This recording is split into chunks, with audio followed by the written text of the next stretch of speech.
I'm Jake. And I'm Chris. And we are Fife Paranormal. It's been a while since we've done this. It's been a while since you've been in a video.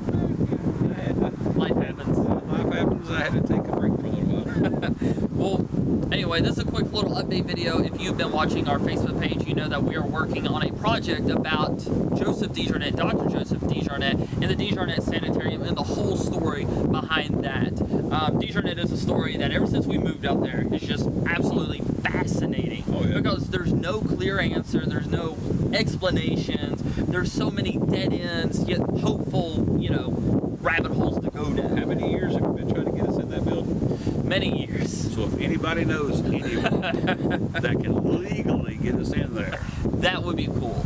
But anyway, we're here in Warm Springs, Virginia, a really nice cemetery. I looked at it on a satellite. Looked at it on a satellite map, and it was big. We get here, and it's huge. It's huge. One of the things, I've kind of teased it, but the approach I want to take with this is learning about Joseph DeJarnette himself, who he was, who his family was.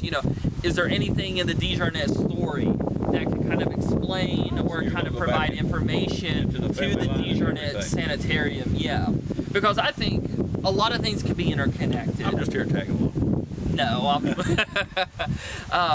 no, but I think that's kind of a research path and also a paranormal path I haven't really seen anyone take before. Well, no, I mean, it's a well-known story, but it's not an out-there known story. Yeah.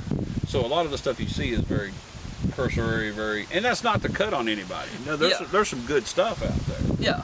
But the kind of deep dive that you've been telling me that he's doing, I've never seen. Yeah.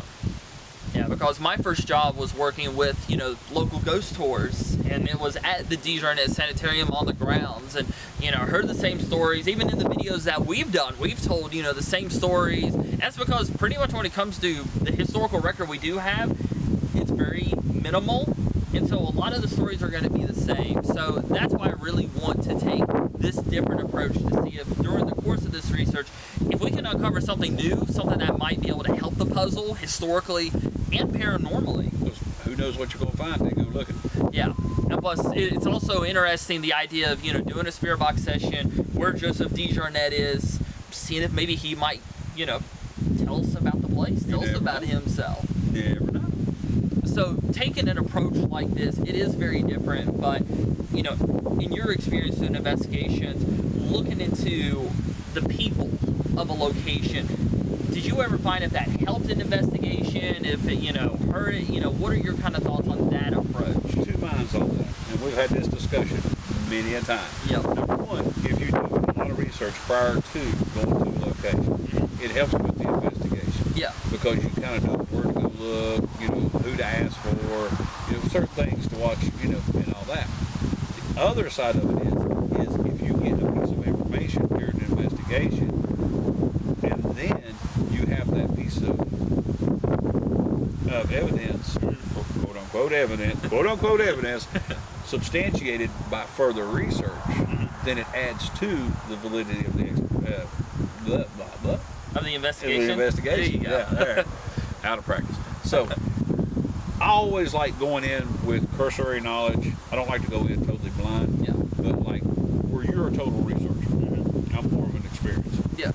And I like doing the research part or learning the stuff afterwards. So that way it's like, this name, Rebecca Bradley, come across the spirit box. And it's like, I don't know who Rebecca Bradley is. 2 days later, you're reading a book, and the family had a friend that come over and brought cake on a regular basis named Bradley, and her first name was Rebecca. Yeah. And then when you find that stuff, so it's too definite, different. Neither one is wrong. Yeah. Neither one is It's just whatever you personally prefer to do in your team. right. Like I said before, I would go in minimal research, and I know you like to dig into every little movie, and that's good. Yeah. It's good. Yeah.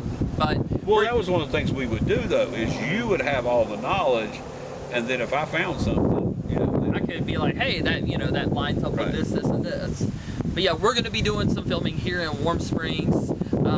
Looking forward to putting the project together. It's great to have you working on this as well. It's good to be back out and doing these things. Yep. So like we've been doing, we'll keep you all updated on what's going on, potential release dates. Chris, do you have anything you want to add before we go? No, just good to see everybody, and glad to be back out here with you. All right. Well, cool. cool. Well, you all have a good rest of your day. Thanks for watching. Stay tuned for more. See you later.